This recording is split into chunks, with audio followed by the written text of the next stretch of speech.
କୁନି କୁନି ପିଲାମାନଙ୍କ ପାଇଁ ଅଗଷ୍ଟ 15 ଉପଲକ୍ଷେ 10 ଧାଡ଼ିରେ ଓଡ଼ିଆ ଭାଷଣ।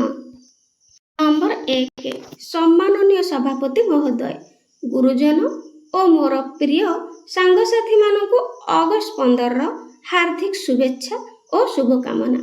ନମ୍ବର 2, ଆଜିର ଏହି ପବିତ୍ର ଦିନରେ ଆମେ ଅସଂଖ୍ୟ ସ୍ୱାଧୀନତା ସଂଗ୍ରାମୀଙ୍କ ତ୍ୟାଗ, ସାହସ ଓ ବଳିଦାନକୁ ଶ୍ରଦ୍ଧାର ସହ ସ୍ମରଣ କରି ଗର୍ବର ସହ ଆମ ଜାତୀୟ ପତାକା ତଳେ ଏକତ୍ରିତ ହୋଇଛୁ।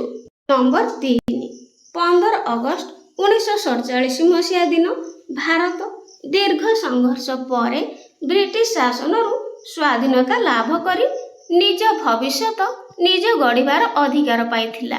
ନମ୍ବର 4, ମହାତ୍ମା ଗାନ୍ଧୀ, ନେତାଜୀ ସୁଭାଷ ଚନ୍ଦ୍ର ବୋଷ, ଭଗତ ସିଂ ଓ ଅନେକ ବୀର ସଂଗ୍ରାମୀଙ୍କ ଅଦମ୍ୟ ସାହସ ଆମକୁ ଦେଶ ପାଇଁ ନିଷ୍ଠାର ସହ କାମ କରିବାକୁ ପ୍ରେରଣା ଦେଇଥାଏ।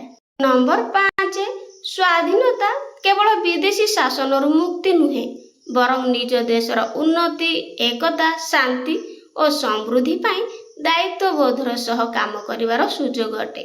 ନମ୍ବର 6, ଆମେ ଛାତ୍ରଛାତ୍ରୀମାନେ ଭଲ ଭାବରେ ପାଠ ପଢ଼ି ଶୃଙ୍ଖଳିତ ଜୀବନ ବିତାଇ ପରିବେଶକୁ ସୁରକ୍ଷା କରି ଓ ସମାଜ ପ୍ରତି ନିଜର କର୍ତ୍ତବ୍ୟ ପାଳନ କରି ଦେଶର ଭବିଷ୍ୟତକୁ ଉଜ୍ଜ୍ୱଳ ରଖିପାରିବା।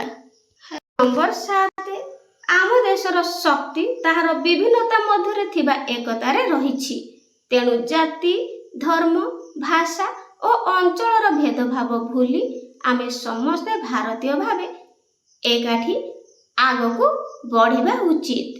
ନମ୍ବର 8, ଆଜି ତ୍ରିରଙ୍ଗା ପତାକା ଯେତେବେଳେ ଆକାଶରେ ଗର୍ବର ସହ ଉଡ଼ୁଛି, ସେତେବେଳେ ଏହା ଆମକୁ ମନେ ପକାଇ ଦେଉଛି ଯେ ଦେଶର ସମ୍ମାନ ଓ ଉନ୍ନତି ପାଇଁ ପ୍ରତ୍ୟେକ ନାଗରିକଙ୍କର ନିଜସ୍ୱ ଦାୟିତ୍ୱ ରହିଛି।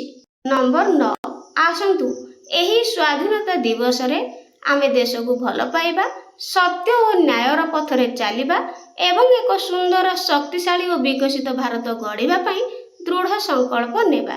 10, ଶେଷରେ ମୁଁ ଗର୍ବର ସହ କହିବାକୁ ଚାହେଁ, ଆମ ଦେଶ ଆମର ଗୌରବ, ଆମ ତ୍ରିରଙ୍ଗା ଆମର ପରିଚୟ ଏବଂ ଭାରତର ଉଜ୍ଜ୍ୱଳ ଭବିଷ୍ୟତ ଗଢ଼ିବା ଆମ ସମସ୍ତଙ୍କର ପବିତ୍ର କର୍ତ୍ତବ୍ୟ। ଜୟ ହିନ୍ଦ, ଜୟ ଭାରତ।